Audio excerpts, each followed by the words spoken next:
The wind reaches the stones before you do. It slips through corridors that once held authority and ritual, through passageways that were never meant to echo.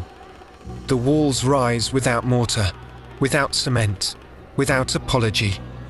Granite stacked against granite, balanced with such precision that centuries of rain have failed to pull them apart.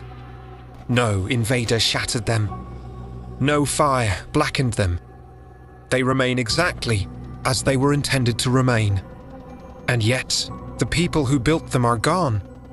Stand there long enough, and the silence begins to feel deliberate, as if the city is withholding something. Long before foreign maps renamed the land. Long before outside chroniclers decided which civilizations were worthy of admiration. There was power here, not scattered villages, not temporary camps. Power concentrated in stone, power shaped into architecture, power arranged in hierarchy. The builders of Great Zimbabwe understood permanence. They carved it into the plateau of southern Africa with patience that stretched across generations. Each block of granite was cut from the earth and carried by human hands. Not a few hands, thousands. The walls of the great enclosure curve in long, sweeping arcs, enclosing space in a way that feels almost psychological. They do not simply protect. They separate. They define who belongs at the center and who remains at the edges. Inside those walls, elites lived elevated above others physically and symbolically. Authority here was not improvised. It was constructed. At the heart of the enclosure stands the conical tower, windowless and silent. Its purpose is debated, but its presence is undeniable. It dominates the space without decoration. It suggests abundance. It suggests fertility. It suggests royal symbolism carved into geometry. Whatever it meant to those who built it, it meant enough to demand stone. This was not isolation. Gold moved from nearby hills into networks that stretched far beyond the horizon. Traders along the Swahili coast carried goods inland and outward again across the Indian Ocean. Persian beads have been found here. Chinese ceramics. Fragments of distant worlds buried beneath African soil. Global exchange existed here long before globalization had a name. Cattle grazed in numbers that defined wealth. Herds moved like living currency. Authority rested not only on land, but on livestock. On loyalty, on spiritual legitimacy. Ancestors were invoked. Ritual leaders advised rulers. Politics and cosmology were inseparable. Power was reinforced through belief as much as through material control. And for centuries, it worked. Population expanded. Architecture grew more ambitious. The city pulsed with movement. Smoke rose from hearths. Markets hummed. Decisions were made within stone corridors that still stand today. The system held. Then the shift began. Not with thunder. Not with invasion. No enemy banners appear in the archaeological record. No ash layer marks catastrophe. Instead, something slower began pressing against the structure of the kingdom. Forests were cut to fuel construction and daily life. Soil, strained by grazing and cultivation, may have thinned.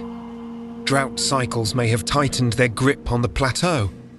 Trade routes, sensitive to political changes along the coast and inland, may have drifted northward, redirecting wealth like a river changing course. Power systems depend on balance. Environmental balance, economic balance, political balance, spiritual balance. When one falters, the others strain to compensate. When several falter at once, collapse does not always arrive dramatically. Sometimes it arrives quietly. We do not have a record of the final council meeting. We do not know the exact moment when leaders looked at their surroundings and decided relocation was survival. But by the 15th century, the city began to empty, gradually, deliberately. Families left. Elites shifted northward. Authority reorganized into what would become the Mutapa Kingdom. Great Zimbabwe was not destroyed. It was abandoned, and abandonment leaves fewer clues than destruction. Imagine the last generation walking through corridors their ancestors built. Imagine elders explaining that the land could no longer sustain them. Imagine deciding to leave walls that took lifetimes to construct. That decision alone speaks to pressure strong enough to outweigh attachment. Pride and history. Centuries later, outsiders arrived and encountered the ruins. They saw the stone and refused the obvious conclusion. They claimed foreigners built it. They invented Phoenician architects. They reached for lost tribes. Anything was easier than accepting that a sub-Saharan African civilization engineered such complexity, because acknowledging that would disrupt a hierarchy they were constructing in their own narratives. But archaeology does not bend to preference. Oral traditions did not disappear. The evidence aligned. These stones were African. The design was African. The power structure was African. And the erasure of that truth became part of the story itself. When Zimbabwe gained independence in 1980, it chose its name from this place. Houses of stone, a reclamation, a refusal to let the narrative be rewritten again. The ruins transformed from colonial controversy into national symbol.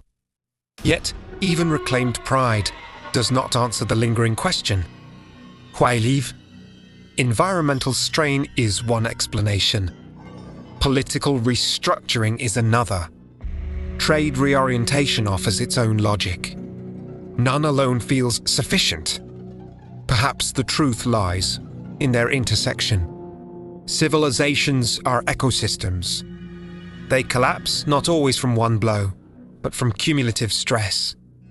A drought here, a succession dispute there, a trade shift elsewhere, each manageable, together destabilizing. The haunting element of Great Zimbabwe is not violence. It is endurance. The walls still stand. The tower still rises. The city was strong enough to build in stone, disciplined enough to trade across oceans, organized enough to structure hierarchy through architecture. And yet it was not permanent. History teaches us to look for dramatic endings, flames, conquest, final battles. But quiet withdrawal may be the more common fate of complex systems. When resources thin, when legitimacy weakens, when economic currents move elsewhere, societies adapt or relocate. Great Zimbabwe adapted by moving. But the original heart was left to the wind. Walk the ruins today and you see engineering brilliance. You see alignment with the landscape. You see that this was not accidental greatness. You also see absence. And absence can be more unsettling than destruction, because absence invites projection. What pressures grow invisibly inside powerful systems? What warning signs are dismissed because walls still stand? What environmental thresholds are crossed? Slowly enough that no single moment feels catastrophic. Great Zimbabwe forces those questions without offering comfort. Its stones dismantle the myth that complexity belonged elsewhere. They challenged the idea that Africa was disconnected from global currents. They exposed the fragility of narratives that once tried to deny African achievement. And they remind us that influence does not guarantee permanence. The wind still moves through the corridors. The granite still holds its shape. The conical tower still casts a shadow across empty ground. The people who built it are remembered, but their final decision remains partially hidden behind time. Perhaps that is fitting. Some histories conclude with spectacle. Others conclude with relocation and resilience. Great Zimbabwe did not end in fire. It transformed, leaving behind a monument to what once was and a warning carved in stone. Strength is real, brilliance is real, connection is real, but none of them make a civilization untouchable. The walls remain. The empire does not. And somewhere between those two truths, the silence continues to speak. The drums did not call for celebration that morning. They called for judgment.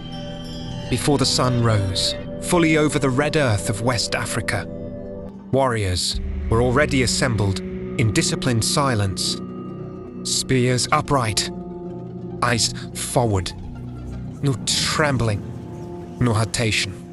Because in this kingdom, fear was trained out of you long before battle began. This was Dahomey, and power here was not soft. It was sharpened long before colonial borders divided the region now known as Benin. A kingdom rose from blood and strategy. Its rulers did not pretend gentleness. They ruled with calculation, with ceremony, with force so structured it felt almost mechanical. The king did not merely sit on a throne. He embodied the state. His word moved armies. His rituals defined legitimacy. His palace walls were carved with symbols that told stories not of peace, but of conquest. And among his most feared forces stood the Agojie, the all-female military regiment. Outsiders would later sensationalize and misunderstand. These were not decorative figures. They were soldiers trained from youth to detach from ordinary life. No marriage, no distraction. Loyalty redirected entirely toward the crown. Their training was brutal. Physical endurance pushed beyond comfort. Pain normalized. Emotional restraint required. They climbed thorn barriers without flinching. They practiced with blades until muscle memory replaced hesitation. Discipline was survival. Hesitation meant death. Dahomey did not rise through diplomacy alone. It expanded through calculated aggression. Neighboring territories were absorbed. Tribute was demanded. Captives were taken. The kingdom became a regional power not by accident, but by relentless organization. But here is where the discomfort begins. Because Dahomey's strength was entangled in the Atlantic slave trade. As European ships anchored along the coast, global demand for human labor grew insatiable. Firearms flowed inland. Goods exchanged hands. And some African states, including Dahomey, entered that brutal economy strategically. Captives from wars became commodities in an international system that devoured lives. This was not simple victimhood, nor was it simple villainy. It was entrapment inside a violent global marketplace where refusing participation meant military disadvantage. Guns altered power balances. Kingdoms that did not adapt risked being consumed by those who did. So Dahomey adapted, and in adapting, it deepened its own contradictions. The palace complex at Agojie expanded. Bas-reliefs recorded victories. The monarchy strengthened ritual authority. Kings like Gezo maneuvered between resistance and participation, attempting at times to limit slave exports, while still maintaining military leverage. But the moral cost lingered. Generations grew up in a society shaped by warfare cycles. Expansion required conflict. Conflict produced captives. Captives fed a trade that destabilized entire regions.